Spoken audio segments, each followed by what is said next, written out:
And sisters, so para po makapagsimula po tayo ng ating pag-aaral, samahan niyo po ko na yumukot manalangin. Banal at mahabagin naming Amang Diyos na lumikha ng langit at lupa at makapangyarihan sa lahat. Una-una po sa lahat, nagpapasalamat po kami sa pagliligtas niyo po sa amin mula sa walang hanggang kaparusahan sa impyerno. Dahil po sa biyaya ng kaligtasan, nagkaroon po kami ng pag-asa na makakapasok na po kami dyan sa inyong kaharian. Hindi dahil sa aming mga gawa, kundi dahil sa mahalagang dugo ng Panginoong Jesucristo na luminis sa lahat ng aming mga kasalanan ng pangwalang hanggan. Kaya sa tuwing inaalala po namin ito, ay labis-labis po kami nagpapasalamat. Papasalamat din po kami sa oras po na ito, sa araw na ito na binibigay niyo po sa amin upang sama-sama magtipon sa inyong harapan. Ngayon po ay haharap kami sa inyong salita. Dinadalangin po namin na sa tulong din po ng Espiritu Santo ay pagkalooban kami ng bukas na puso at isipan at pagnanais na tumupad sa inyong kalooban kahit na alam po namin na kami mahina. Sa tulong po ng Espiritu Santo, naway ipaunawa niyo po sa amin yung aming pag-aaralan at naway ito'y maging kalakasan po namin sa natitira po namin buhay dito sa mundong ito. Aming Ama, mas nakita po namin na yung mga tanda ng katapusan ng panahon ay patindi ng patindi. Kaya sinasabi sa amin ito na malapit na kayong dumating.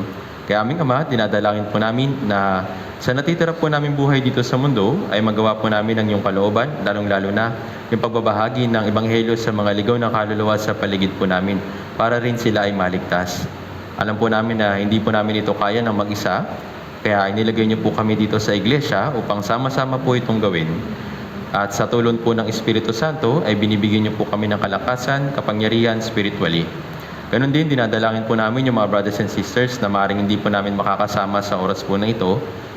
Kung nasa naman po sila at anuman po yung kanilang ginagawa, patuloy niyo po silang ingatan, patuloy niyo po silang gabayan, upang hindi po sila matangay ng alalahanin at ng mundong ito at mga tukso ni Satanas. Ganon din, dinadalangin po namin yung mga kapatiran na maaaring hanggang ngayon ay nakakaranas pa rin ng mga kahirapan physically and spiritually. Patuloy niyo po silang bigyan ng panibagong kalakasan upang mapagtagumpayan po nila mga pagsubok po na ito. Aming Ama, kami po na mga pinabanal ng dugo ng Panginoong Jesucristo ay umaasa lang po sa iyo. Maraming salamat po muli at lahat po ng ito ay dinadalangin po namin sa makapangyarihang pangalan ng Panginoong Jesucristo. Amen. Buksan po natin sa ating mga Bible sa Levitico chapter 2. Sa Old Testament po, Leviticus chapter 2, babasahin po natin yung verse 1 hanggang 3.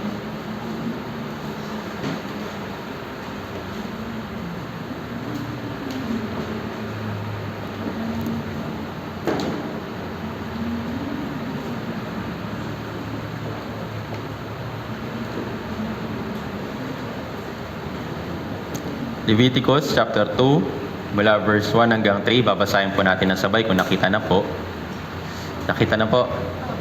Okay, so babasahin po natin ng sabay-sabay, dahan-dahan, sabay-sabay, 3, 2, 1. Kapag ang isang tao ay magdadala ng butil ng handog bilang handog sa Panginoon, dapat na ang kanyang handog ay mula sa piling harina, bubuhusan niya ito ng langis at lalagyan ito ng kamanyang.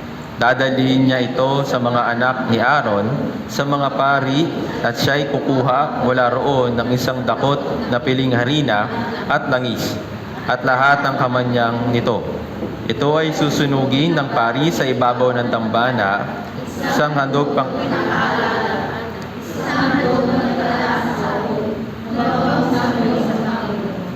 Ang nalabi sa butil na handog ay para kay Aaron at sa kanyang mga anak. Ito ay kabanal-banalan sa mga handog sa Panginoon na pinaraan sa...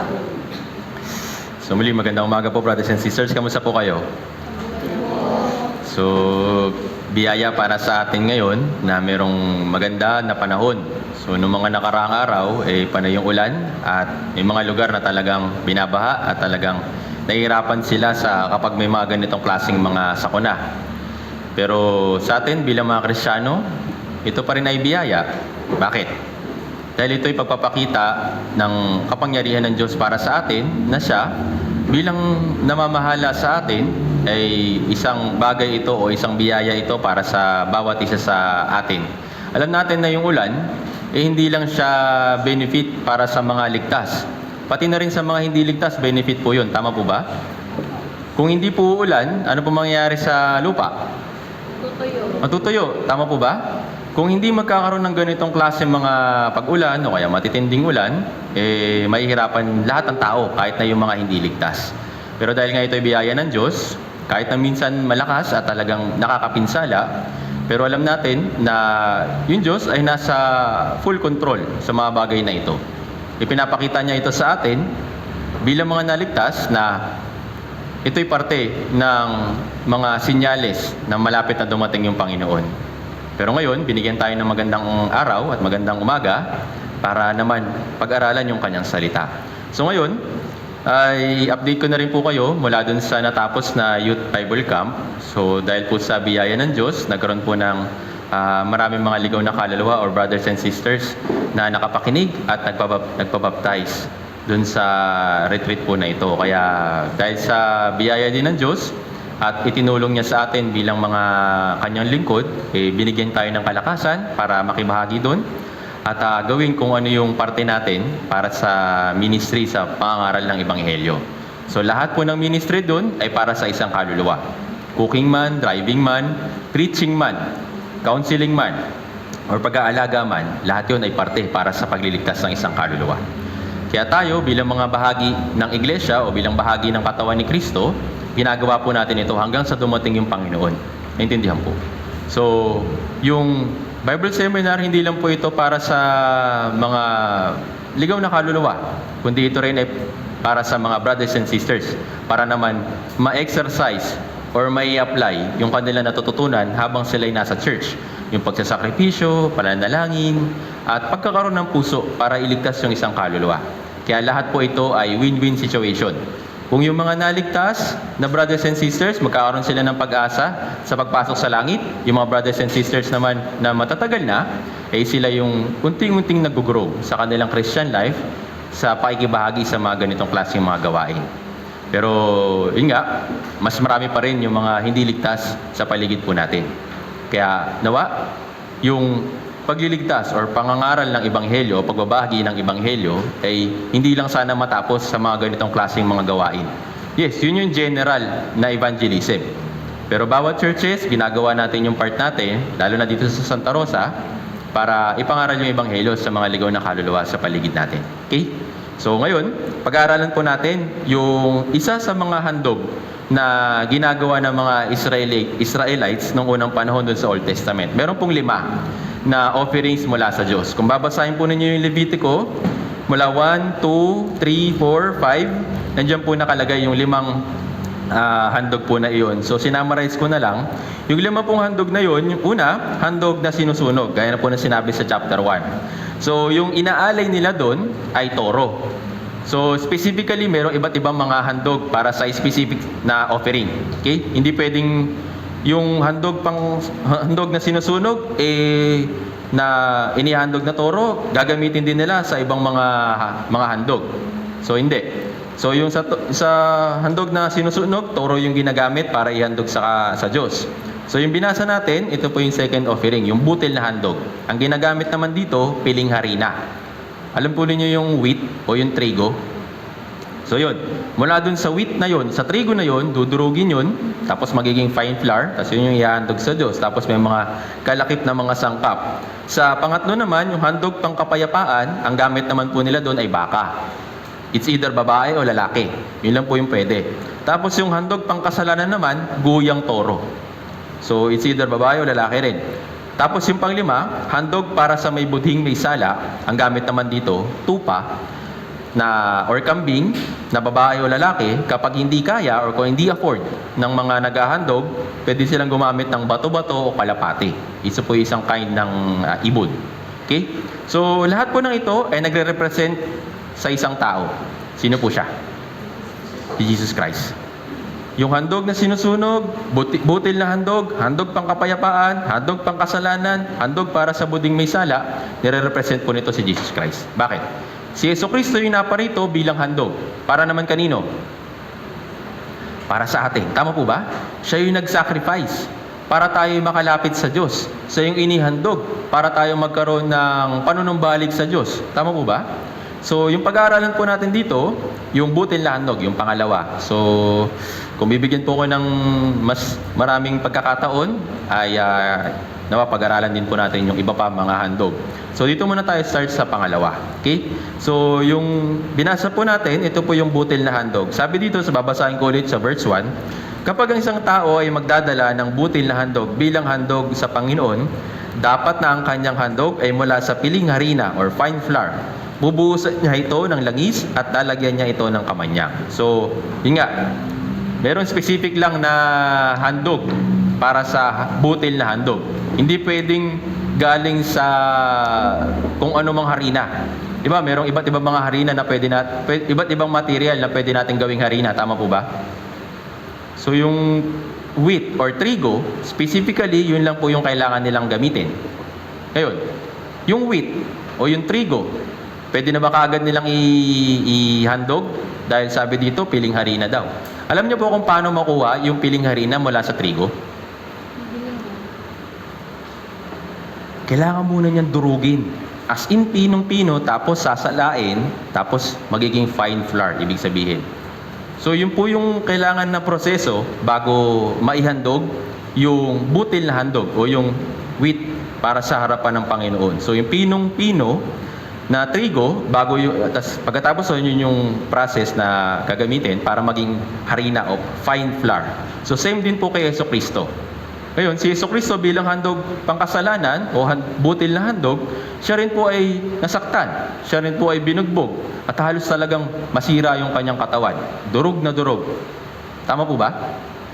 Dun sa krus, makikita natin kung ano yung naging image ni Jesucristo para lang sa kasalanan natin. Si Jesus, ibinigay niya yung kanyang sarili para sa kaligtasan natin mula sa kapahamakan sa impyerno. Tignan po natin ito. Isaiah 50. Para po ma-imagine po ninyo, minsan kasi nakikita natin sa dun sa video clip, di ba? Nakikita natin yon bilang parang hindi naman masyado. Pero tignan po natin ito. Isaiah 50, verse 5 hanggang 7. Ito po yung description ni Jesucristo nung siya po ay nasa krus.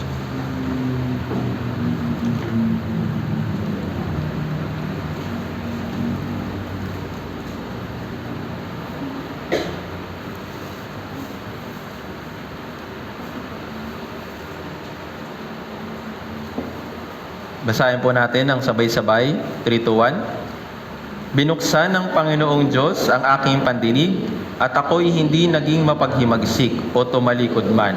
Inihirap ko ang aking likod sa mga tagahampas at ang aking mga pisngi sa mga bumunot ng balbas. Hindi ko ikinubli ang aking muka sa kahihiyan at sa paglura sapagkat tinulungan ako ng Panginoong Diyos kaya't hindi ako napahiya. Kaya't inilagay ko ang aking muka na parang batong kiskisan at alam ko na hindi ako mapapahiya. So, sabi dito, siya bilang Diyos, iniharap niya o voluntary niya na iniharap yung kanyang likod sa mga tagahampas. So, dun sa video clip, nakita natin na tumanggap si Jesucristo ng mga latay. So, yun ay ginawa niya hindi dahil sa kailangan, dahil para sa kanya, kundi yun ay ginawa niya para sa atin. Yun ay tinanggap niya, inaccept niya para yun sa atin. At sabi dito, yung kanyang pisngi, iniharap din niya mula dun sa bumubunot ng balbas. So alam natin, buong katawan si Jesucristo, binugbog, sinampal, niluraan, hinampas ng mga latigo, ganyan. Yung buong katawan niya ay halos na mawasak at para lang sa kaligtasan po natin. Lubusan siyang ibinaba yung kanyang sarili para lang sa atin. Inihandog niya yung kanyang sarili bilang isang butil na handog kung paano makuha yung fine flour na kailangan durugin, kailangan i-grind. Para lang makuha yung fine flour, ginawa ni Jesus. Sabi nga po dito, kaya't inilagay ko ang aking muka na parang batong kiskisan at alam ko na hindi ako mapapaya. Alam niyo po yung batong kiskisan? Meron po akong mga napapanood na mga documentary kung paano kunin or paano ma-extract yung sesame oil.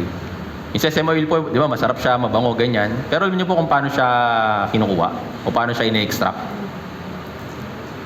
Yung butil ng sesame, kailangan yun i-grind ng ilang oras.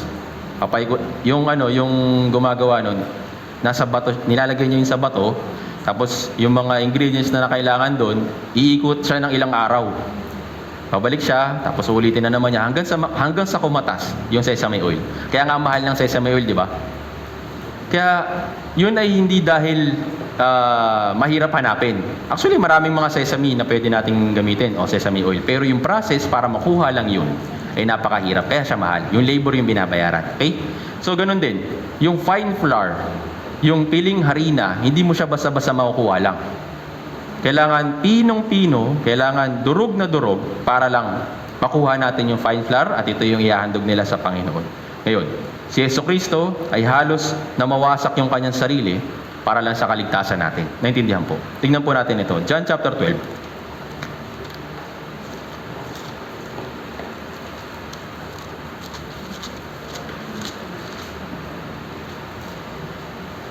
John chapter 12, verse 24.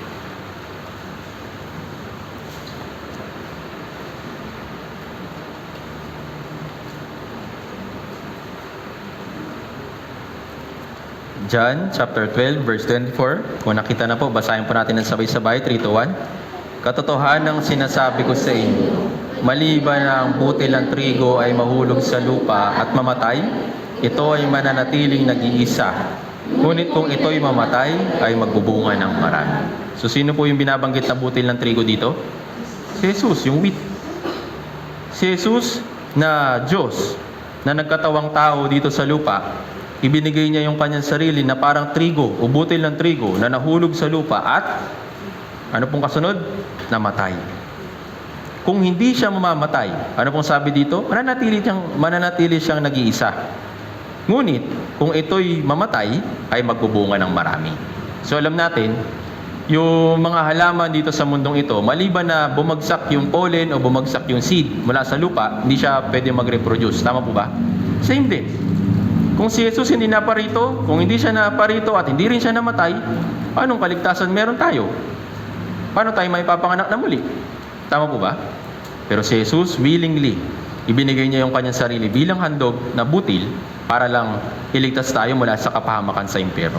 Kahit alam na ni Jesus yung kahirapang mai-experience niya, pero sumunod pa rin siya sa kalooban ng Diyos. Tinanggap pa rin niya kung ano yung inilaan ng Diyos para sa kanya. Naintindihan po? So, sa atin, ano namang kinalaman nito? Yes, hindi natin mapapantayan yung pagliligtas na ginawa ni Jesus kasi para lang yun sa Kanya. Ngayon, paano naman sa atin? Paano naman natin matutulungan o paano natin ibibigay yung ating sarili para naman sa kaligtasan ng iba?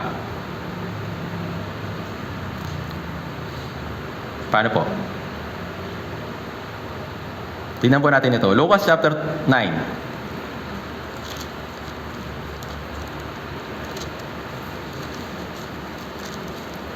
Lucas chapter 9 verse 23.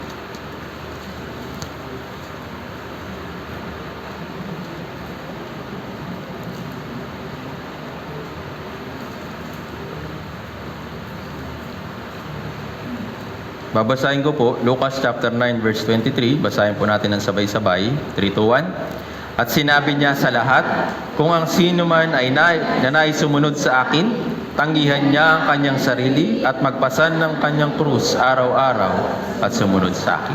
Ito po exactly na ginawa ni Jesucristo para lang sa kaligtasan natin. Tama po ba? Tinanggihan niya yung kanyang sarili. Kahit na siya yung Diyos. Sabi sa Philippians chapter 2, tinanggihan niya. Kinuha niya yung pagkaalipin para lang mailigtas tayo. Tinanggihan niya yung kanyang sarili. Tapos sabi dito, pinasan niya yung krus. Yes. Para si Jesus mamatay, tinanggap niya yung nakakahiyang kamatayan nung time na yon. Yun po yung pagpapako sa krus. At talagang kapag ikaw ay napako dun sa krus, talagang ibig sabihin, mabigat yung kasalanan mo, talagang nakakahiya. Pero yun ay tinanggap ni Jesus. Pinasan niya yung krus, dinala niya dun sa Golgotha, sa bundok ng mga bungo, para lang dun siya ipako ng 6 na oras. Lahat yun tinanggap niya. Tama po ba? Sabi dito, sumunod din siya sa Diyos. Ngayon, paano naman sa atin? Para magawa natin, ihandog yung ating sarili bilang butil ng trigo para naman sa kaligtasan ng iba. Anong kailangan natin gawin una? Tanggihan natin yung ating sarili. Bakit kailangan natin tanggihan yung ating sarili? Kasi yung sarili natin, ayaw sumunod sa kalooban ng Diyos. Tama po ba? Yung katawan natin, ayaw sa kabanalan. Yung katawan natin, ayaw magpasakop sa kalooban ng Diyos, ayaw magpasakop sa kanyang salita. Tama po ba? Pero sinasabi sa atin ng Biblia, tanggihan mo yung sarili mo. Yung convenience, yung comfort, yung kung ano man na makapagbibigay ng benefit para sa katawan mo, kailangan mo yung tanggihan para makapag-evangelize. Para maibigay yung sarili mo bilang isang butil na handog. Tama po ba? Naintindihan niyo po? Yan, tignan po natin ito. 1 Timoteo chapter 4 verse 7. Ano yung tatanggihan natin sa ating sarili? 1 Timoteo chapter 4 verse 7.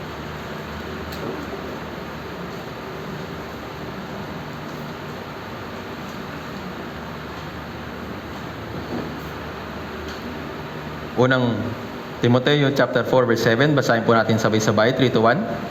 Subalit, tanggihan mo ang masasama at mga walang kabuluhang katha. Sanayin mo ang iyong sarili sa kabanalan.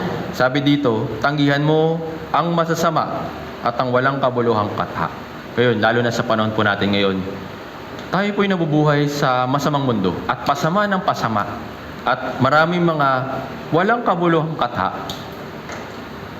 Tayo na nabubuhay dito sa mundo, kailangan natin tanggihan yung mga masasama ng sanlibutan, yung mga walang kabuluhang kata ng sanlibutan, kailangan din natin tanggihan.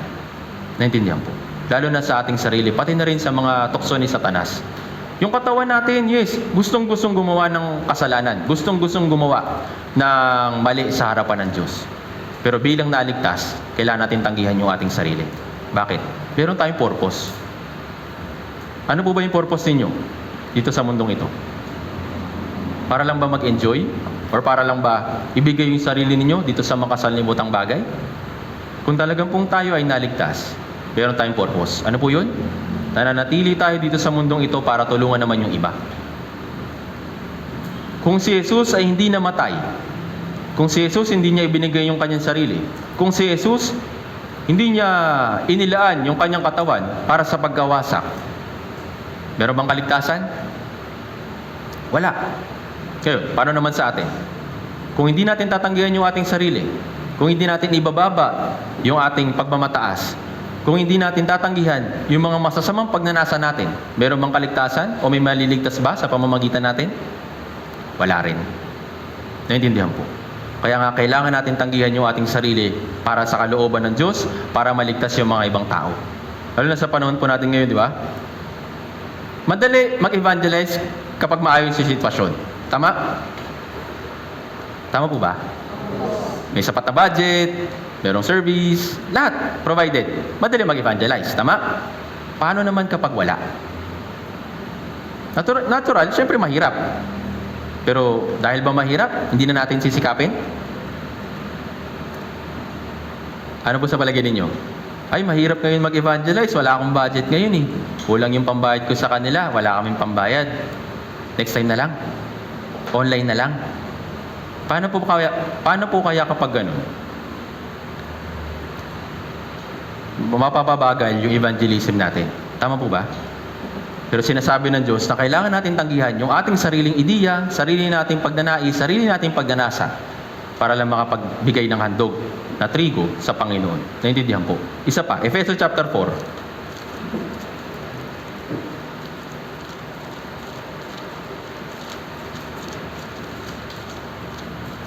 Efeso chapter 4. Basahin po muna natin yung verse 17.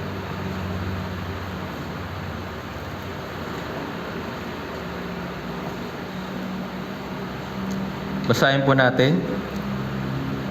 Efeso chapter 4, verse 17. Basahin po natin ng sabay-sabay, 3 to 1. Kaya't sinasabi ko ito at pinatotohanan sa Panginoon na kayo'y hindi na dapat lumakad na gaya ng lakad ng mga hintil sa kawalang saysay ng kanilang mga pag-iisip. Sabi dito, hindi na dapat. Kung tayo ay tunay na naligtas, meron tayong bagong buhay kay Kristo. Kung paano tayo dati na lumalakad patungo sa impyerno, sinusunod yung mga utos ni Satanas, pero ngayon na naligtas na tayo, Hindi na dapat lumakad na gaya ng mga hintil. Ibig sabihin ng mga hintil, yung mga hindi ligtas. Ano po ba yung mga paglakad ng mga hintil na hindi na dapat natin lakaran sa panahon natin ngayon? Una-una, pagtuon sa pera. Tama po ba? Yung mga tao, pansin po ninyo, bakit sila nagpapakaabala dito sa mundong ito? Bakit nila ibinibigay yung kanilang sarili, yung buong effort nila, kahit minsan nagkakasakit na, para saan? Para sa pagtatrabaho. Tama po ba? Ano mabe-benefit nila sa pagtatrabaho? Hindi ko po sinasabing mali yun. Okay? Pero yun po yung nagiging mga ginagawa ng mga tao sa panahon po natin ngayon. Pero tayo bilang mga naligtas, nabubuhay ba tayo para magtrabaho? Nabubuhay ba tayo para magkapera? Nabubuhay ba tayo para lang sa mga pambili na mga kailangan natin dito sa sanlibutan? Hindi po. Nabubuhay tayo bilang isang handog na butil, kagaya ni Jesucristo. Kung tayo bilang mga handog na trigo, hindi mamamatay o hindi tatanggihan yung ating sarili, mapapabagal yung kaligtasan ng ibang tao. At baka wala na silang chance para maligtas. Naintindihan? Kasi naging busy. Kaya sa panahon po natin ngayon, kagaya ng mga hintil na lumalakad sa kawalang saysay ng kanilang mga pag-iisip, kailangan dapat hindi tayo ganun. Naintindihan po? Para maipakita natin yung identity natin sa mga hindi ligtas, kailangan iba rin yung ating pag-iisip. Tama po ba? Iba yung ating mindset. Diba? Sabi nila, mindset ba? Mindset. Kailangan iba. Tama po ba? Bakit iba? Yung mga taong tagalupa, yung mindset nila nasa lupa. Tama po ba? Sabi sa Philippians chapter 3 verse 20, tayo mamamayan ng langit. Yung ating mindset, paano? Panglupa, panglangit? Ano po? Parang ayaw ninyo. Kung tunay tayong naligtas, tama po ba? Yung ating mindset, hindi nakagaya ng mga tao dito sa sanlibutan. Tayo yung mindset na nagkakaroon ng kagaya ng kay Kristo. Naintindihan po? Dahil tayo yung anak niya. Kung paanong si Jesucristo ay naparito, kung paanong si Jesucristo ibinigay yung kanyang sarili, yun po yung napakagandang example para naman sa atin. Naintindihan? Yes, hindi natin kailangan mamatay dun sa krus para sa kaligtasan ng iba. Pero kailangan natin tanggihan yung ating sarili, pumunta dun sa mga ligaw na kaluluwa, akayin sila, tulungan sila para ma-evangelize. Naintindihan po? Kung hindi natin tatanggihan yung ating sarili, kung hindi natin papalitan yung ating mindset, hindi natin ito magagawa. Basahin po natin yung verse 22. Basahin natin ng sabay-sabay, 3 to 1. Alisin ninyo ang dating paraan ng inyong pamumuhay, ang dating pagkatao na pinasama sa pamamagitan na papandayang pagnanasa. Sabi dito, alisin ninyo ang dating paraan ng inyong pamumuhay. Yung buhay natin noon, papunta sa impyerno, tama po ba? Yun yung daan natin. Pero ngayon na iniligtas na tayo, patungo na tayo sa langit. Tama po ba? Nabago yung ating daan. Hindi dahil sa atin, kundi ito'y ginawa ng Panginoong Jesucristo. Kaya imagine po ninyo ito. Yung daan na nilalakaran, nakalatag na. At yun ay tinuturo ng Diyos na yun yung dapat nating daanan. Paano kaya kung isang naligtas na doon na patungo, mag-left turn or mag-U-turn or magra-right turn para bumalik doon sa daan na dati niyang kinasanayan? Pwede po kaya? Pwede po kaya? Hindi, sabi dito, alisin ninyo. Alisin ninyo yung dating paraan ng inyong pamumuhay. Dati. Sabihin, tapos na. Past. Kung dati, sanay ka o ini-enjoy mo yung mga makasanlibotang bagay, lalo na yung kung ano mga bisyo, kung ano mga pagnanasan ng katawan, kailangan natin yung tanggihan. Bakit? Hindi na tayo kagaya nila. Naintindihan po? Yun po yung ibig sabihin na church. Mga taong inihiwalay mula sa mundong ito. Kung talagang tunay tayo naligtas at naging kabilang sa church, tayo inihiwalay. Naintindihan po? Nakaraang cell group fellowship, meron pong in-explain po sa mga brothers and sisters doon. So imagine po ninyo, itong mundo na ito ay parang isang hukay. Parang isang ditch. Malalim na malalim. Tapos may mga tao sa baba. Alam natin na yung hukay ng ginagamit yung para tambakan o kaya yung dump site, ayan, dump site para mas maintindihan natin yun. So yung dump site na yun, may mga tao sa baba. Tapos ikaw na dating nakatira doon, alam mo na yung lugar na yun ay maganda, okay, kasi nga doon ka nakatira eh. Pero nung ikaw ay nakaakyat mula dun sa pader nung hukay na yon, nakita mo na, ay, ito'y pala isang malaking hukay. Akala ko ito na yung mundo. Imagine po nun, nandun ka sa taktok ng bundok, di ba? Tapos nakikita mo na mayroong hukay na malalim. Tapos, nabalitaan mo na itong hukay pala na ito ay tatabunan ng basura. Ngayon, ikaw na nakakaalis mula dun sa hukay na yon, okay lang ba sa'yo na yung mga tao na nasa baba, tambakan ng basura, patungan ng basura, tapos sunugin?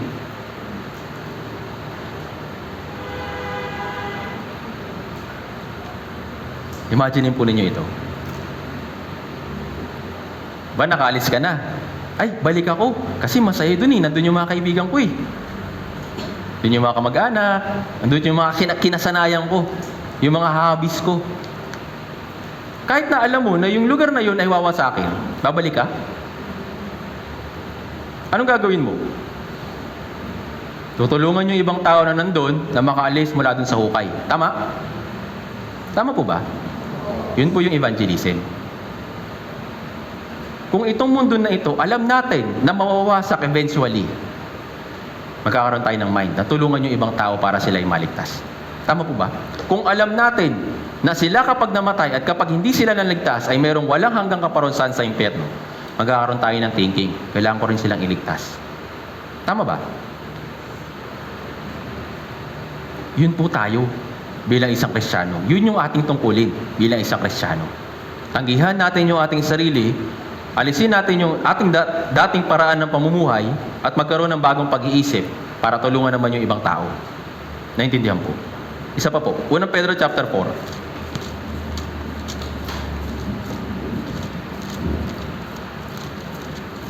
Unang Pedro chapter 4 mula verse 1 hanggang 3.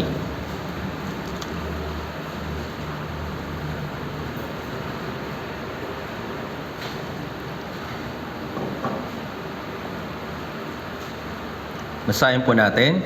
Unang Pedro chapter 4 mula verse 1 hanggang 3. 3 to 1. Paano si Kristo ay nag-usa sa laman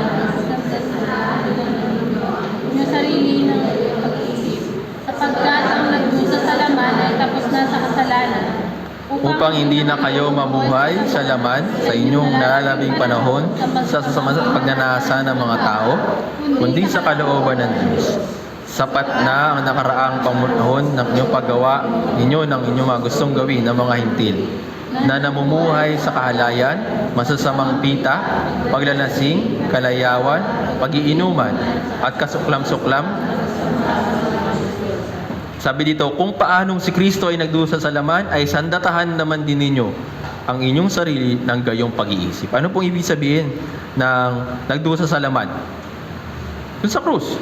Tama po ba? Nagdusa siya sa laman, dun sa krus. At yung purpose kung bakit niya yun tinanggap ay para sa kaligtasan ng iba. So ganun din naman daw tayo. Sandatahan din naman daw natin yung ating sarili ng gayong pag-iisip kay Kristo. Kahit na mahirap, kahit na mayroong pagdurusa, kahit may mga pagsubok, kahit na nahihirapan yung ating katawan, palagi nating tandaan, meron akong purpose. Purpose para tulungan yung mga tao sa paligid natin na maligtas. Tama po ba? Sabi dito, upang hindi na kayo mamuhay sa laman ng inyong nalalabing panahon sa masasamang pagnanasa ng mga tao, kundi sa kalooban ng Diyos. Kung lalagyan daw natin or magiging kagaya tayo ng isip ng kagaya ni Kristo, ito ay magbe-benefit sa atin upang hindi na mamuhay sa nalalabing panahon sa mga masasamang pagnanasa. Pero kung yung mindset mo, kung yung isip mo ay nasa sanlibutan pa rin, edi sanlibutan yung mga gagawin mo. Ganun lang yun. Kung yung isip mo naman, kahit na nandito ka sa sanlibutan, yung mindset ng kagaya ni Kristo, kagaya ng Diyos, hindi ka na babalik dun sa mga pamumuhay ng laman sa nalalabing oras dito sa mundong ito. Sabi nga dito, sapat na. Ano pong ibig sabihin sapat na? Halimbawa, kung bubuhusan ko po ito ng tubig, basta sabihin niyo sa akin, Evangelist, mapupuno na, tama na. Tama ba? Kung tuloy-tuloy ko itong bubuhusan ng tubig, mapupuno. Pero eventually sasabihin natin, uy, tama na, puno na. So, dun sa point na yun, kailangan stop. Tama ba? Ganun din. Sapat na yung panahon na nabuhay tayo kagaya ng mga hintil. Ngayon na nabubuhay tayo para sa kalooban ng langit. Hindi sa kalooban ng laman. Hindi sa kalooban ng sanlibutan. Naintindihan? Ngayon, Evangelist, titigil na ba kami sa pagtatrabaho? Titigil na ba kami sa pag-aaral? Para lang gawin kung ano yung kalooban ng Diyos? Hindi po. Doon po sa lugar kung saan ka, doon mo gawin kung ano yung kalooban ng Diyos. Nasa school ka, try mo evangelize yung mga kaklase mo. Kung nasa trabaho ka, subukan mo na evangelize yung mga katrabaho mo. Nasa bahay ka lang, puntahan mo yung mga kapitbahay mo. Hindi para makipagtismisan para evangelize. Tama po ba? Hindi tayo inaalis ng Diyos kung saan tayo naroroon. Hindi niya sinasabi sa atin na itigil na natin yung mga ginagawa natin. Kasi kailangan natin yun, hindi para lang sa sanlibutan, kundi para sa kalooban ng Diyos. Dahil ko po sinasabi sa mga kabataan, mag-aral, hindi para lang magkaroon ng magandang future. Mag-aral para sa evangelism. Halimbawa, nag-aral ka, sinikap mo talaga. Tapos nagkasakit ka naman. Maaabot mo yung future mo after mo na gumraduate. Nabaldado ka. Kahit ang dami-dami mong alam, nakapagtapos ka, dami mong award. Pero hindi ka pinahintulutan ng Diyos. Magagawa mo? Hindi rin. Tama po ba? Ganun din, sa pagtatrabaho. Nandun ka, hindi para lang magtrabaho, hindi lang para paunlarin yung kumpanya ninyo. Nandun ka para tulungan yung mga tao para maligtas. Ganun din kahit saan man. Naintindihan po. Wag na wag din yung aalisin yung identity po ninyo kung saan man kayo naroroon.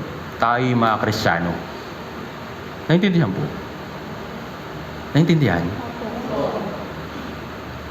Kung isasantabi mo yung identity mo dito sa sanlibutan, wala yung purpose mo. May isasantabi mo rin yung purpose mo. Tama po ba? Kaya palagi natin iset yung ating isip. Meron akong kailangan gawin sa araw na ito, lalong-lalo na yung evangelism. Naintindihan po? So kung magagawa natin ito, isiset natin yung ating isip, hindi na rin tayo mamubuhay para sa nalalabing panahon sa masasamang pagnanasa ng mga tao dito sa sanlibutan, kundi sa kalooban ng Diyos. Naintindihan po? Kaya nga kailangan natin tanggihan yung ating sarili. Halimbawa, tinatamad ka na magbasa. Anong sabi sa Biblia? Tanggihan mo yung sarili mo. Tama po ba? Doon ka na sa point na tamad ka na talaga magbasa, tamad ka na mag-pray, tamad ka na pumunta dito. Kung ikaw ay naligtas, tanggihan mo yung sarili mo. Tama po ba? Hindi mo, hindi. Hindi pwedeng ganito. Hindi pwedeng tatamarin na lang ako palagi. Hindi na pwedeng ganito na lang yung kalagayan ko hanggang sa dumating yung Panginoong Jesucristo. Kailangan natin tanggihan yung ating sarili. Intindihan? Andun ka na sa point, nagagawa ng kasalanan. Malapit na. Anong kailangan mong gawin? Sunggaban. Tanggihan mo yung sarili mo. Tama po ba? Yung ating laman, gustong-gusto o nagmamagnet ng kasalanan. Tayo yung nagpo-produce ng kasalanan. Pero kailangan mong tanggihan yung sarili mo. Bakit? Meron kang kailangan gawin. Naisip mo na, next time na lang siya i-evangelize, tanggihan mo yung sarili mo. Tama ba? Lagi na natin napapakinggan sa sermons, di ba? Doon sa relo natin, meron bang next time? Hanggang 12 lang yan. Walang next time dyan. Tama po ba? Gamitin natin yung lahat ng pagkakataon na meron tayo, na binibigay ng Diyos para ma-share yung gospel sa iba. Hindi naman ibig sabihin na mag-Bible seminar kayo on the spot. Tulungan mo siya. Paunawa mo sa kanya kung ano yung nangyayari sa sanlibutan. Isa po sa magandang tip para makapag-evangelize. Ito po'y natutunan ko po nung nasa Samuel Academy. Mag-start ka sa isang conversation na may isip niya kung ano yung buhay. Bawa, pinabalitaan ka na isang krimen o kaya isang mga masasamang pangyayari. Napanood mo ba yung nakaraang news? Mayroong mga sasakyan o kaya nagkarambola tapos maraming patay. Yung buhay talaga ng tao, maikli lang, no? Di natin alam kung kailan tayo kukunin. So, dun sa start na conversation na yon, magkaroon sila ng isip, o nga, no? Paano kaya kung sa akin yung mangyari? Then, doon na natin kailangan ilatag yung mga natutunan natin sa Bible Seminar. Na yung buhay ay maikli, kaya kailangan maligtas kaagad. Naintindihan po? Kaya isip po kayo ng mga conversation, isip po kayo ng mga strategy para matulungan yung ibang mga tao para sila rin ay maligtas, para sila ay mapalapit sa kaligtasan. Naintindihan po? Kailangan tanggihan natin yung ating sarili. Naintindihan po? Okay, next. Sabi kanina sa Lucas chapter 9 verse 23, una, tanggihan yung sarili. Pangalawa, magpasa ng krus araw-araw. So ano pong ibig sabihin nito para sa atin? So yung pag-keep ng identity ay dapat araw-araw. Hindi pag Sunday lang, Kristiyano. Hindi kapag Wednesday lang, Kristiyano. Hindi kapag may fellowship lang, Kristiyano. Kundi araw-araw, ikaw ay Kristiyano. Kung talagang ikaw ay naligtas. Tama po ba? Tama po ba? Yung pagiging lalaki, may sasantabing nyo po ba? Ngayong Monday, siguro parang medyo malambot muna ako ngayon. Pwede ba? Mga brothers. Huwag ah. Sa mga sisters, yung identity po ninyo bilang babae, pwede nyo bang isang tabi? Medyo parang feeling ko kaya ko mag-construction ngayon eh. Magbutas-butas, ganyan, magpuk-puk-puk, ganyan, di ba? Yes, magagawa. Pero hindi mo madidisregard yung identity mo bilang babae. Tama po ba? Same din sa Kristiyano. Nasaan ka man naroroon, kung ikaw ay naligtas, ikaw ay Kristiyano. Hindi mo pwede may alis yun sa iyong identity kung talagang ikaw ay naligtas. Naintindihan po? Kaya nga, yung pagpapasan sa krus araw-araw, gusto ko pong i-emphasize yung araw-araw. Sa tuwing tayo ay umaharap sa mga tao o umaharap sa mga kapitbahay natin, kaibigan o kahit na sino man, kailangan natin ipakita yung ating identity. Bakit? Yun yung pagpapasan sa krus araw-araw. Yes, alam natin yung krus ni Kristo mabigat. Alam natin yung krus na pinasan ni Jesucristo, nagpumunta siya dun sa Golgota, napakabigat at hindi yun maikli. Mahaba po yung paglalakad niya na yun. Pero kung binaba niya yung yung krus na yun, yung time na yun, kaya kalagitnaan, di ba? Ayoko na, mabigat. Tinapon niya. Tapos umakyat na siya sa langit. May kaligtasan? Paano dun sa point na e-entrance na siya o papasok na siya dun sa Golgota? Tinanggihan niya, tinapon niya yung kanyang krus. May kaligtasan? Wala. Tama po ba? Ano ibig sabihin sa atin ito? Hanggang sa kamatayan, pasanin natin yung krus. Hanggang sa tayo makapag-evangelize, pasanin natin yung krus. Hanggang sa dumating yung ating Panginoong Jesucristo, papasanin natin yung krus. Naintindihan? Yung krus mabigat. Yung krus mahirap. Yung pagiging Kristiyano, hindi po ito madali. Naintindihan po. Pero kailangan natin gawin. Naintindihan po. Next, sabi doon sa pangatlo, sumunod sa akin. Tanggihan yung sarili first. Pangalawa, magpasa ng krus araw-araw. At pangatlo, sabi sa Lucas chapter 9 verse 23, sumunod sa akin. Ano ibig sabihin nito? Sumunod sa kalooban ng Diyos, saan ka man naroroon. Kailangan din natin tanggihan yung ating sarili, yung ating katawan, para tayo makasunod sa kalooban ng Diyos. Bigyan ko po kayo ng isang halimbawa. Kilala po ninyo si Gideon? Gideon and 300 men. Tignan po natin ito, yung kwento po nila. Hukom chapter 7.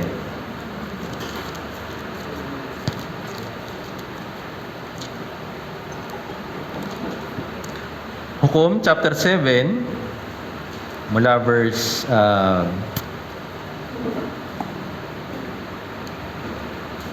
basahin na lang po muna natin. Babasahin ko po muna yung verse 3. Sabi dito sa Hukom chapter 7 verse 3, para merong tayong konting background. Kaya't ngayon ipahayag mo sa pandinig ng mga tao, sino mang matatakutin at nanginginig ay umuwi na sa bahay. At sinubok sila ni Gideon, umuwi ang 20,000, at naiwan ang 10,000. So ito nga, meron pong digmaan na kakaharapin ng mga Israelites sa pangunguna po ng Gideon. So sabi ng Diyos, masyado kayong marami. Para makita natin kung sino talaga yung willing na sumunod at willing talaga makipaglaban para sa Israel, sabi dito, sino mang matatakutin at nanginginig, umuwi na sa bahay. So ilan po yung umuwi? 22,000. Imagine po ninyo, yung mga taong takot at nanginginig, 22,000 sila. Ayaw nila makipaglaban. Ngayon, ilan po yung natira? 10,000 na lang. Basahin po natin yung verse 4 hanggang verse 5. Sabi dito, sinabi ng Panginoon kay Gideon, napakarami pa rin ng tao. Dalhin mo sila sa tubig at do'y aking susubukin sila para sa iyo. Sino mang aking sabihin sa iyo, ang taong ito ay sasama sa iyo, iyon ang sasama sa iyo. At ang sino mang sabihin ko sa iyo, ang taong ito ay hindi sasama sa iyo, iyon ay hindi sasama sa inyo. So ulit, doon sa 10,000, sinubok ulit ng Diyos. Kapag sinabi ko na sila ay sasama, sasama sila. Pero kapag sila ay hindi sasama, hindi sila sasama. Dito, hindi po ibig sabihin na pinipili lang ng Diyos kung sino yung sasama.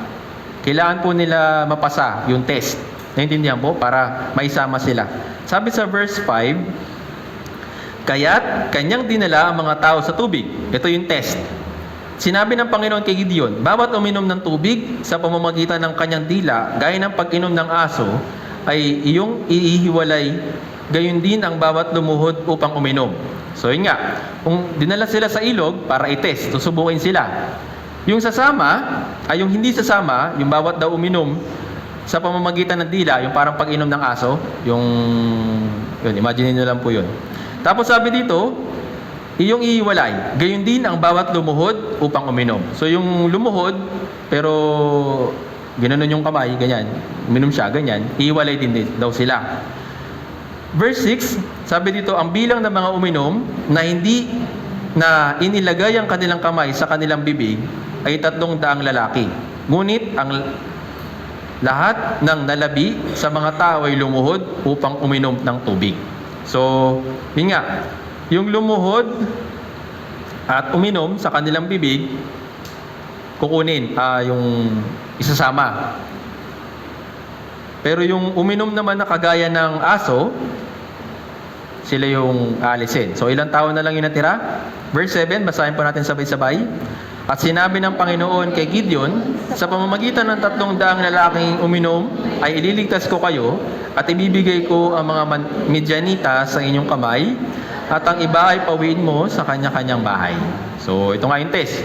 Mula sa 22,000 plus, naging 300. So, yung 300 men na kasama ni Gideon, sila po yung maikipaglaban. Imagine po natin, yung 300 na tao, kalaban ay libo-libo. Sino po mananalo? Natural, libo-libo. Tama po ba? Pero sila, yung 300 lalaki na ito, ay kasama yung Diyos. Alam natin yung kwento, sila yung nanalo. Pero meron pong magandang kwento or magandang lesson mula po sa 300 men na ito. Tingnan po natin mula verse 19 hanggang 20. Basahin po natin ang sabay-sabay. Judges or Hukom, chapter 7, verse 19 hanggang 20. Basahin po natin sabay-sabay, 3, 2, 1. Kaya't si Gideon at ang 100 lalaking kasama niya ay nakatirang ng kampo sa pasimula ng pagbabantay sa ating gabi ng halos kahalili pa lamang ng bantay. Kanilang hinipan ang mga trompeta at binasag ang mga bangak na nasa kanilang mga kamay. hinipa ng 3 pulutong ang mga trompeta at binasag ang mga banga, nahawak ang mga sulo sa kanilang kaliwang kamay at ang mga trompeta sa kanilang kanang kamay na kanilang hinihilipan. sila'y nagsigawan ang tabak para sa Panginoon kay Gideon. So yun nga, sa paglulupig nila sa Midian o yung mga Midianita na kalaban po nila, meron pa silang kailangan gawin. Bago sila lumusob, anong kailangan nilang gawin? Meron silang daladalang trompeta, tapos merong banga. So, sabi dito, sa verse 20, hinipa ng 3 pulutong ang mga trompeta at binasag ang mga banga, nahawak ang mga sulo sa kanilang kaliwang kamay at ang trompeta sa kanilang kanang kamay na kanilang inihipan at sila nagsisigawan. So, yung isang kamay na may hawak ng banga, kailangan nilang basagin. Tapos papalitan nyo ng isang trompeta at saka isang sulo. So, ano pong ibig sabihin sa atin ito? Saan po ba ginagamit yung jar? Saan? Yung banga? Tubig tsaka pagkain. Tama po ba? Kailangan nilang i-store doon. Yun po yung gamit nila noong unang panahon. Pero kailangan nilang tanggihan yung source na pwede silang makapag-imbak ng pagkain. Yung banga. Kung iisipin nila, ay, itong banga na ito, paglalagyan namin ng pagkain eh. Ayoko nga basagin. Ang ganda pa naman. Pwede kaya? Kailangan nilang tanggihan yung physical nilang pangangailangan para lumaban para sa Panginoon. Naintindihan po? Kailangan nilang basagin. Ayun, ano po ibig sabihin ng trompeta tsaka sulo? Yung trompeta, it makes sounds. Tama po ba? Nagbibigay tunog. Kapag hinipa mo yung trompeta, makakapag-produce ito ng sound. Tama po ba? So, ganun din ginagawa natin. Para i-preach yung gospel, kailangan natin magsalita. Tama po ba? Kailangan natin ibuka yung ating bibig, palabasin yung hangin, magsalita. Para sabihin sa mga tao yung kaligtasan o yung good news na ibinigay ng Panginoong Jesucristo. Naintindihan? Ngayon, ano po naman ibig sabihin ng sulo? Alam po niyo yung torch? Ano po meron sa torch? Apoy, liwanag. Tama po ba? Sabi sa Biblia, tayo liwanag ng sanlibutan. Kung yung sulo na dala-dala mo, walang ilaw, useless. Tama po ba? Pero kailangan yung sulo ay may ilaw, may liwanag. Dahil kailangan natin ng ilaw. Kailangan natin ng magliwanag sa sanlibutan para makita ng mga tao yung direksyon patungo kay Kristo. Naintindihan? Nakikita ko po ito kapag nasa, alam niyo po yung runway sa aeroplano, meron silang light stick. Wag ginaganon nila direksyon para ituro kung saan dapat lumipad yung tawag nito, yung aeroplano. Tapos meron silang megaphone. Tama po ba? So para sabihin na dito sa way na to, dito yung daan. Tama po ba? Yun po din tayo. Naintindihan po.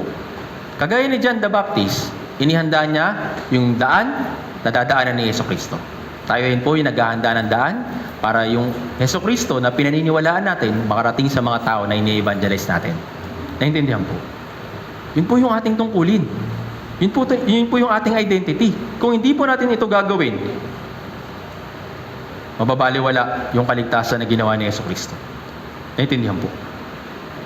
Pero hindi ibig sabihin na matitigil na yung evangelism kung hindi tayo mag-evangelize. Maliligtas pa rin sila, pero hindi sa pamamagitan natin. Minsan may mga ganitong klaseng mga testimonies ng brothers and sisters, diba? Sana maligtas yung family ko kahit hindi na ako gamitin. Sana iba na lang. Maganda naman.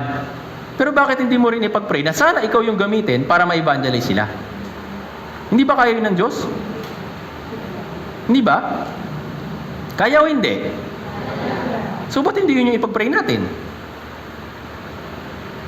Pag-pray na sana ako yung gamitin ng Diyos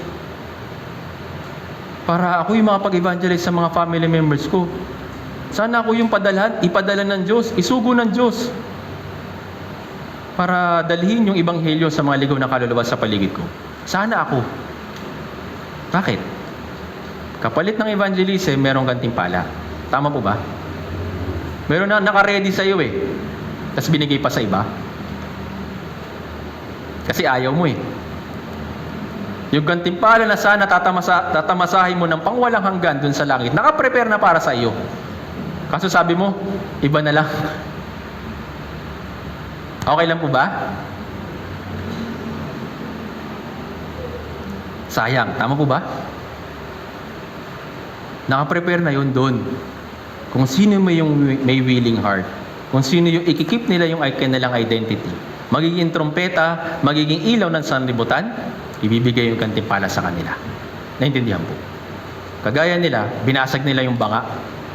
Tinanggihan nila yung source ng pagkain nila. Kasi hindi naman, halimbawa, sa ano po ba, sa mga sundalo, iniisip pa ba nila yung kakain nila pag uwi? Ano pong iniisip nila? Kailangan ko makasurvive. Tama po ba? Yun lang po yung nasa isip nila. Hindi nila isip kung ano yung pagkain sa pag-uwi. Ganon din sila. Nasa digmaan sila. Tama po ba? Hindi nila isipin yung banga. Kaya sabi ng Diyos, basagin nyo yan. Kasi hindi naman kayo sigurado kung mabubuhay kayo o mamamatay. Tama po ba? So kailangan lang i-focus natin yung ating sarili para gawin kung ano yung kalooban ng Diyos na iniatang niya sa atin. Kung paano si Apostol Pablo, yung mga apostol, ibinigay yung kanilang sarili, tinanggihan nila yung kanilang sarili para lang sumunod sa kalooban ng Diyos. Alam natin kung paano nagsimula tawagin yung mga apostol. Karamihan sa kanila, mangingisda. Tama po ba? Ano po yung iniwan nila? Bangka at saka pamilya. Tama po ba? Yung lambat. Yun yung source ng pagkain nila. Pero para makasunod sila kay Jesucristo, tinanggihan nila lahat yun. Naintindihan po. Baka mamaya, sabi ni Evangelist, huwag na kumain, tanggihan daw. Hindi po ibig ko po yung sabihin ng ganun. Okay? Kailangan magkaroon tayo ng puso na kagaya ni Jesucristo. Na habang ako'y nandito sa sanlibutan, gagawin ko yung part ko, pagtatrabaho ko ng mabuti, iingatan ko yung aking pananampalataya sa kung saan man ako naroroon para makapag-evangelize. Naintindihan po. Kagaya ng mga tao po na ito. Isa pang halimbawa, si Maria na naghandog ng mamahaling alabastro. Alam po ninyo yung kwento, di ba? Yung costly oil na napakamahal, binasag lang niya para lang ibuhos kay Jesucristo. Ayun, pwede naman niyang ibenta yun, di ba? Sabi sa Marcos chapter 14 verse 3, di ba? Pwede naman niya ibenta sa malaking halaga. Mas marami siyang mabibili, mas marami siyang pagkain na mabibili, may extend pa yung buhay niya sa sanlibutan. Pero lahat ng yun ay tinanggihan niya. Binasag niya para lang ibuhos kay Jesucristo, para ihanda si Jesucristo para sa kanyang kamatayan. Naintindihan po. Ngayon, ano po yung costly oil na meron kayo? Ano po yung mamahaling pabango na meron po? Hindi po literal okay? Ano po yung meron kayong napakahalaga para sa inyo? Pero dahil sa napakahalaga na bagay na yon, hindi nyo magawa makapag-evangelize. Yun po yung kailangan nyong basagin. Ano po yung isa sa uri ng mamahaling alabastro natin? Yung pride. Ba't kita i-evangelize? Inaaway mo nga ako eh. Ayaw mo nga makinig sa akin eh. Ba't kita i-evangelize? Kailangan natin ibaba yung ating sarili. Hindi lang dun sa mga tao na mababait sa atin. Sila lang yung prospect invitee? Hindi po.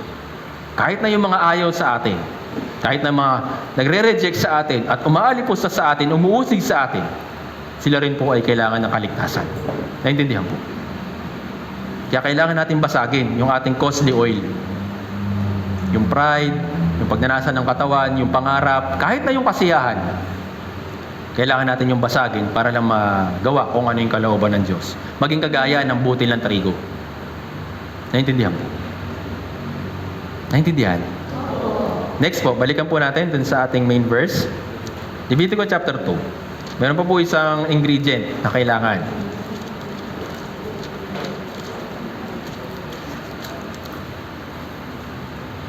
Levitico chapter 2.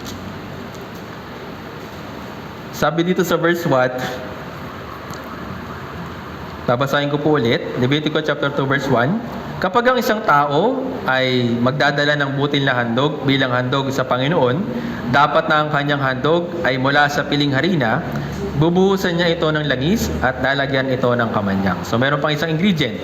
Ano po yun? Langis o oil. So ano pong nire-represent nito para sa atin?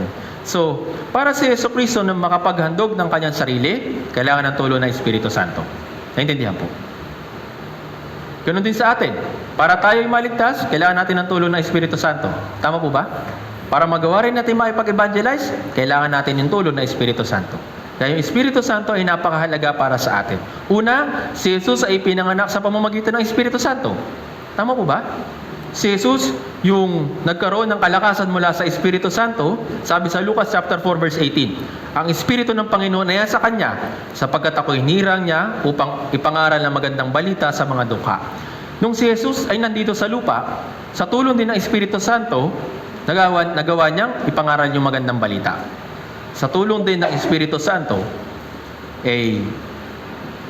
natupad niya yung kanyang kaligtasan, yung kaligtasan na iniatang sa kanya ng Diyos. Naintindihan po. Kaya yung Holy Spirit ay napakahalaga sa Christian life natin. Kaya nga, pagkatapos nating maligtas, naunawa natin yung Ebanghelyo, pinadala niya sa atin yung Espiritu Santo. Tama po ba? Ngayon, para saan? Tingnan po natin ito. Gawa chapter 1.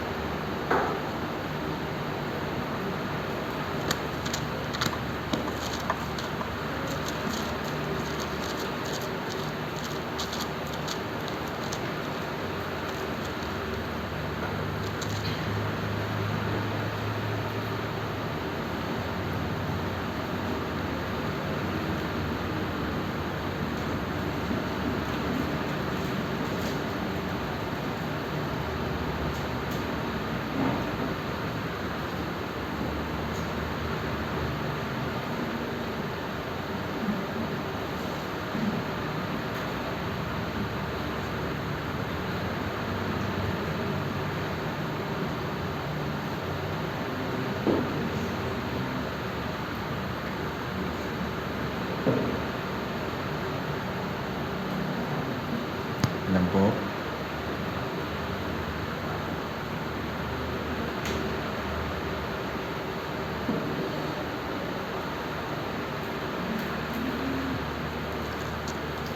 Gawa chapter 1 verse 8.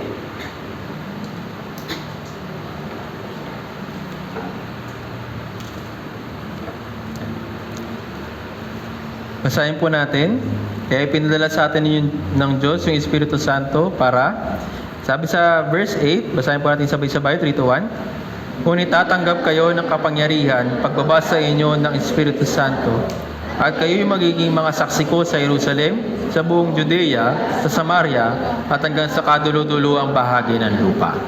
So ipinangako ng Diyos yung Espiritu Santo na bababa. Para saan? Para maging saksi sa Jerusalem, Judea, Samaria, hanggang sa kadulo-dulo ang bahagi ng lupa. Same din sa atin. Nung ipinadala ng Diyos yung Espiritu Santo sa atin bilang mga aliw, siya yung tumutulong sa atin para sa Christian life natin. Then, siya rin yung tumutulong sa atin para maipangaral yung Ebanghelyo sa mga ligaw na kaluluwa sa paligid natin. Sa tulong po ng Espiritu Santo, magagawa natin yung yung ating tungkulin bilang isang Kristiyano. Naintindihan po? Ngayon, nasan yung Espiritu Santo? Nasa loob ng church. Nasa bawat isa sa atin. Naintindihan po? Kaya sa kalagitnaan ng church, mayroong kapangyarihan ng Espiritu Santo. Sa inyo pong kanya-kanyang Christian life, may kapangyarihan ng Espiritu Santo. Tama po ba? Tama po ba? So kung merong kapangyarihan na ipinagkaloob sa atin, tayo, may kapangyarihan na wala? Meron, tama po ba? So para sa inyong kapangyarihan? Para maging saksi. Ano po ibig sabihin ng saksi? Sabihin kung ano yung nangyari. Tama ba? Bilang witness, ano po yung nangyari sa atin? Naligtas. Tama po ba? Tayo yung saksi para sabihin o i-testify yung kaligtasan na na-experience natin. Yun po yung evangelism. Sabihin kung ano nangyari sa'yo. Ipahayag kung ano yung nangyari sa espiritu mo, sa kaluluwa mo. Yun po yung tungkulin ng isang saksi. Sa tulong po ng Espiritu Santo, ibinigay niya ito sa atin. Magagawa natin ipahayag ang Ebanghelyo sa mga tao sa paligid natin sa tulong po ng Espiritu Santo. Naintindihan po? Pero minsan, kahit na sinasabi sa atin ng Espiritu Santo na subukan natin mag-evangelize, puntahan natin yung mga ligaw na kaluluwa para i-evangelize, pero yung ating laman, tinatanggihan yung sinasabi ng Espiritu Santo. Kapag ganun, hindi po tayo makakapag-evangelize. Naintindihan? Kasi nga mismo yung katawan natin, kailangan magpasakop sa kalooban ng Espiritu Santo. Sumunod kung ano yung sinasabi niya. Naintindihan po. Para sa atin, bilang mga naligtas, kailangan natin gampanan yung tungkulin natin sa tulong ng Espiritu Santo. Naintindihan po. Naintindihan? So, bilang isang butil na handog, kailangan natin tanggihan yung ating sarili, lumakad ayon sa Espiritu, gaya ng sinabi sa Galatia chapter 5 verse 16. Lumakad kayo ayon sa Espiritu. Hindi ayon sa paglakad natin, kundi ayon sa Espiritu Santo. Kailangan natin yung turo o yung advice or counsel ng Espiritu Santo para tayo makapag-evangelize. Naintindihan? Kaya tayo nandito sa church. Kaya tayo natututo. Kaya natin binabasa yung Biblia. Kaya tayo nagbubulay-bulay. Kaya tayo nagpipray para humingi ng tulong sa Espiritu Santo. Naintindihan po. Kaya kapag nag-evangelize tayo, start nyo po muna, humingi ng prayer. Pray muna, humingi ng tulong sa Espiritu Santo, then gawin natin yung tungkulin natin. Naintindihan po. Kung palagi natin ipapractice ito sa Christian life natin, ay magiging makapangyarihan yung ating Christian life, magagawa natin tulungan yung ibang mga tao sa paligid po natin. Naintindihan po. Balikan po natin sa ating main verse, Levitico chapter 2. Meron pa pong isa na sangkap.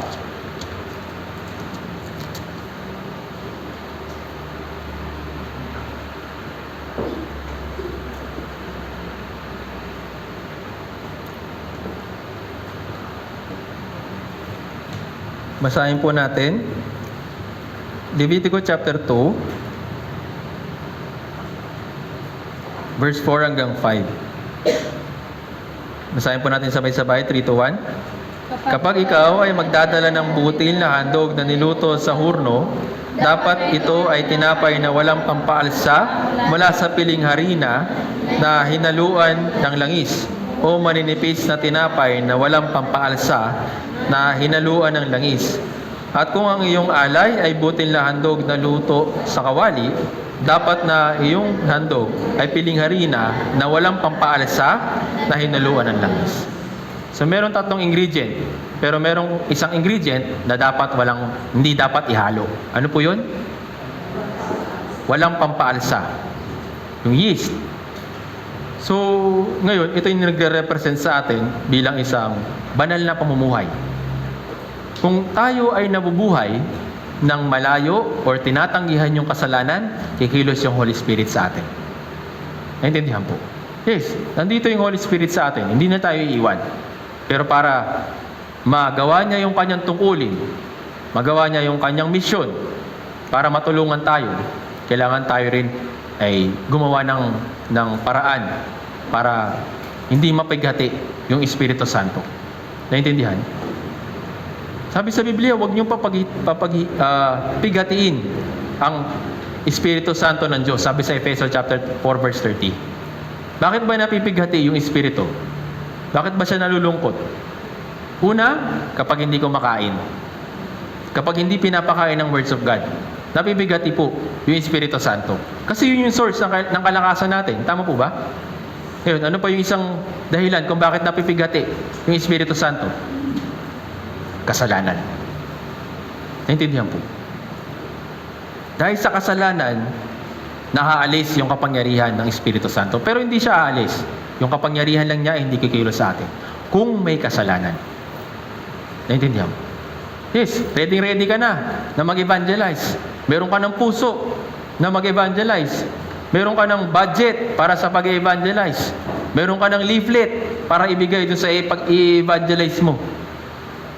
Pero meron ka naman na nakatagong kasalanan. Kikilos ba yung Espiritu Santo? Hindi rin. Naintindihan po. Kaya ngayong pamumuhay ng may kabanalan, kailangan tuloy-tuloy natin i-practice. Yes, hindi natin kaya maging perfect. Pero ano bang ibig sabihin ng pamumuhay sa kabanalan? Tanggihan mo yung kasalanan. Iwasan mo yung kasalanan. Alisin mo yung kasalanan. Naintindihan po? Yun po yung kabanalan. Hindi naman sinabi ng Diyos na maging perfecto tayo eh. Kasi alam naman na hindi natin kaya. Pero ang sabi niya, umiiwas ka sa kasalanan. Kung paanong si Jose, tinakasan niya, inalisan niya yung kasalanan, then napagtagumpayan niya yung kanyang test, napagtagumpayan niya yung kanyang pagsubok, ginawa siyang prime minister. Tama ba? Napaka-crucial nung point na yon kay Jose. Kung siya ay nahulog dun sa kasalanan ng pangangalo niya dun sa asawa ni Potifar, papaalisin siya, papatayin siya dun sa Egypt. Tama po ba? Pero dahil dun sa point na yon, dun sa time na yon, na naalala niya yung kanyang identity, tinanggihan niya, tinakbuhan niya yung kasalanan, next na ginawa siya ng Diyos, prime minister. Naintindihan? At sa pamamagitan ni Jose, na panumbalik yung kanyang pamilya, nabuhay sila. Tama po ba? Kilos po yung Espiritu Santo kung pananatilihin natin yung buhay na may kabanalan. Magagawa natin yung tungkulin natin bilang isang butil na handog o butil ng trigo na hindi hinahaluan ng pampaalsa. Naintindihan? Ito po yung tungkulin natin para magawa natin yung kalooban ng Diyos para sa evangelism. Naintindihan po? Sa tulong po ng Espiritu Santo, yes, meron tayong source ng kalakasan. Pero meron din tayong kailangan gawin. Ano po yun? Mamuhay na may kabanalan. Naintindihan po? Kaya yung 4 ways of Christian life ay napakahalaga para sa atin. Yung Word of God, yung prayer, yung fellowship sa pamamagitan ng brothers and sisters, yung pagsasakripisyo, sama-samang pagsasakripisyo, yung magagampanan natin, yung tungkulin natin para sa evangelism. Kagaya ni Jesus na naging butil ng handog. Si Jesus, namuhay siya nang walang kasalanan. Tama po ba?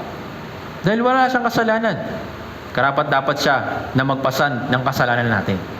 Naintindihan po? Yun si Jesus. Siya yung butil na handog. Hindi nahaluan yung buhay niya ng kasalanan. Kaya nga hanggang huli, hanggang sa kamatayan, pinanatili niya yung kanyang sarili. Meron ng time na tinukso na si Jesus para magkasala. Tama po ba? Sa Mateo chapter 4, Jesus, sabi ni Satanas, sumamba ka lang sa akin, bibigay ko sa iyo lahat ito. Ang sabi ni Jesus, isa lang yung dapat mong sambahin, yung Diyos na nasa langit. Jesus, gawin mo nga yung mga bato na tinapay para makakain ka. Di ba gutom na gutom ka na? Kaya mo yun, di ba? Ang sabi ni Jesus, maliban sa salita ng Diyos, nakakakain yung tao. Hindi lang sa pamamagitan ng pagkain, nakakakain tayo. Hindi sa pamamagitan ng words of God, nakakain tayo.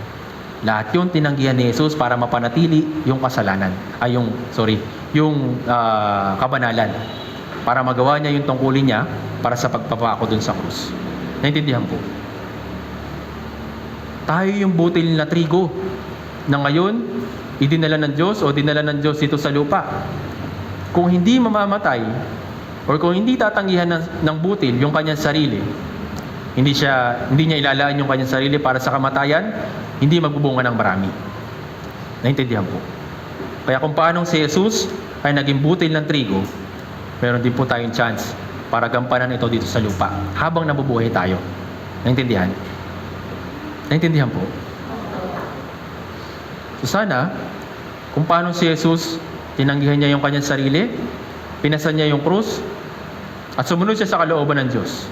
Nawa tayo rin na natitira dito sa mundong ito, tanggihan natin yung ating sarili kapag may kasalanan, tanggihan natin yung ating sarili sa mga pagnanasa ng laman, sumunod tayo sa krus, sumunod tayo sa Diyos, ipasanan natin yung ating krus sa araw-araw, yung identity natin, at sumunod sa kalooban ng Diyos, lalo na sa pag-evangelize. Meron po tayong chance para gawin ito araw-araw. Naintindihan? Pero in general, meron po tayong schedule na gaganapin sa September 23 hanggang 27. Ano po meron nun? Grand Bible Seminar. Naintindihan? Hindi po ito simpleng activity lang.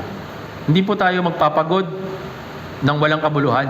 Hindi po tayo mag-iimbita ng guest speaker ng wala lang. Para lang may gawin dito sa church. Hindi po. Yun po yung chance para magawa natin kung ano yung kalooban ng Diyos para sa pag-evangelize. Ngayon, yung araw ng Bible Seminar ay 23 hanggang 27. Kailan naman yung araw ng pag-evangelize? 22. Para one day. Kailan po? Ngayon. Naintindihan po. Kaya sa puso natin, maglagay po kayo ng kahit na isang kaluluwa sa inyong puso at yun yung subukan po ninyong i-evangelize. Naintindihan? Kasi kung hindi ka maglalagay ng isang kaluluwa sa puso mo, maghanap ka lang. Diyos, sana tulungan mo ko na may padala ka na ligaw na kaluluwa sa akin. Pwede naman. Pero bakit hindi natin hanapin? Saliksikin. Kung sino yung ilalagay ng Diyos sa atin para sa kaligtasan. Lahat naman ay pwede. Tama po ba? Lahat naman ay gusto ng Diyos na maligtas. Kaya kailangan natin maglagay ng kahit na isang kaluluwa sa puso natin. Tapos yun yung ipag-pray natin, yun yung suyuin natin, yun yung tuloy-tuloy nating ligawan para lang maka-attend ng Bible Seminar, maunawaan niya yung kaligtasan, at siya rin ay makasama natin sa langit.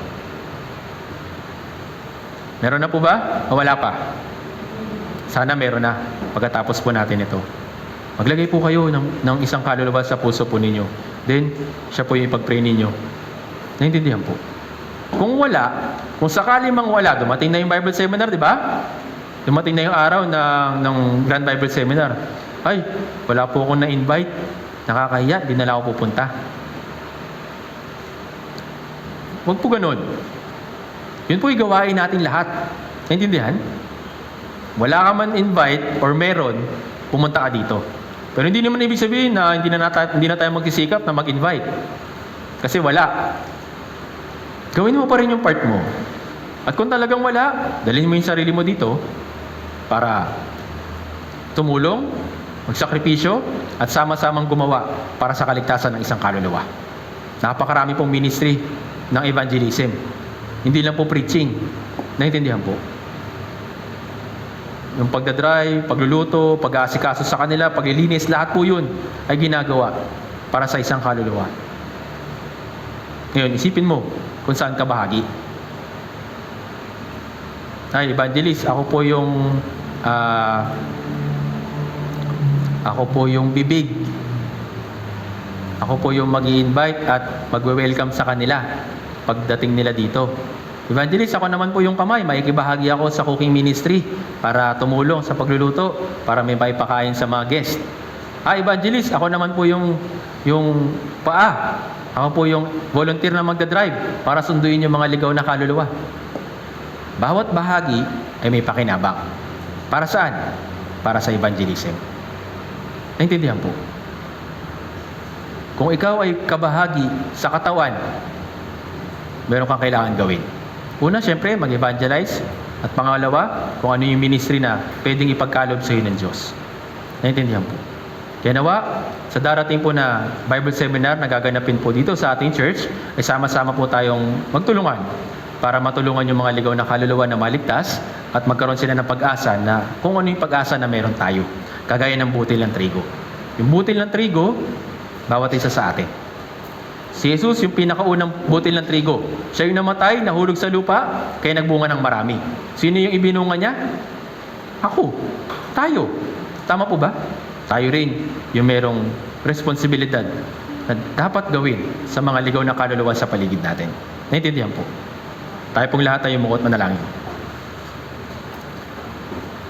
Banal at mahabagin naming Amang Diyos na sa amin ay nagmamahal, nagpapasalamat po kami sa mga salita namin na pag-aralan ngayon tungkol po sa butil handog na nakalagay po sa Biblia. Aming Ama, dinadalain po namin kung paanong si Jesus ay nagsakripisyo ng kanyang sarili para sa kaligtasan namin, ay magawa rin po namin isakripisyo yung aming sarili para sa kaligtasan naman ng iba.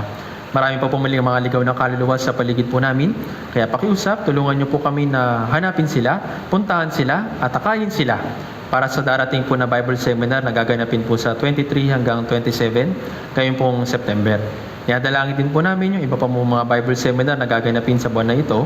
Patuloy po nawa kayong kumilos sa mga churches, sa mga brothers and sisters para po sa pagliligtas sa mga ligaw na kaluluwa. Alam po namin na hindi po sapat yung aming karunungan, hindi po sapat yung aming kakayahan, at hindi po sapat yung aming resources. Pero naniniwala po kami na kayo po yung tutulong sa amin at kayo po yung maggagabay sa amin. Muli, sa iyo lamang po namin ito lahat ipinagkakatiwala at maraming salamat po. Lahat po na ito idinadalangin po namin sa makapangyarihang pangalan ng Panginoong Hesukristo na sa amin na nagligtas. Amen.